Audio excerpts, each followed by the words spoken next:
Nigel Donbevand and his sister are registered blind. He has limited mobility, but a medical assessor concluded he had no issues getting around outside and could walk up to 50 metres, although he was in a wheelchair throughout the assessment. Were you asked to stand up and walk or move around during the assessment? I'm in a wheelchair now, and when she done the medical, I went in the wheelchair and I never got asked to get out of the wheelchair to walk. If you're going to be told that you could lose all your benefit, your life's over. He was supported by the Bradbury Field Centre in Liverpool, who say they're constantly dealing with people in crisis. It's simple failings such as claimants with sight issues having their benefits cut because they've been sent letters they've said they can't read. They're getting appointment letters and maybe not being able to read them until, it's too late. And, you've got it going back to the DWP and the benefits terminated. Mr Donbevand's benefit cut was overturned with help from staff here, but they fear many claimants are still not being properly assessed. There must be tons out there, based upon what we've dealt with, that you realise probably have got the wrong decision, probably have not got the confidence or strength themselves to challenge it.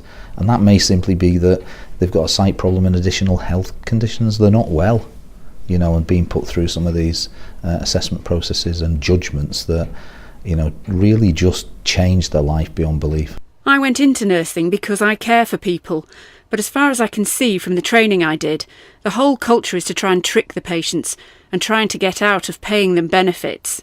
A nurse with over 20 years' experience started training with Maximus to carry out work capability assessments, but she said she was horrified.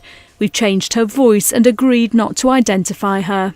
We were also told if someone was paraplegic, if they had the use of one arm, that basically they were fit to go to a job club. By getting them to a job club, they're cutting their benefits. And that's taken away their support. Exactly. They're trying to catch them from the minute they walk through the doors. And you didn't feel, even though you were a nurse doing this training, that you could say, this is wrong? No. Basically, you are terrified of saying anything. It may affect your nursing registration.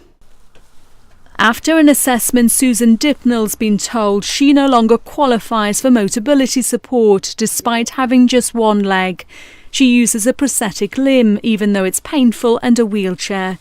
She drove a Motability car and could shop for herself, but in November an assessor concluded she could regularly and repeatedly walk 200 metres and her car's been returned. Can you walk more than 200 metres? I tried getting from the bus stop down here a couple of weeks ago. I couldn't make it. He had to run down and get my chair for me. Your son did? Yeah.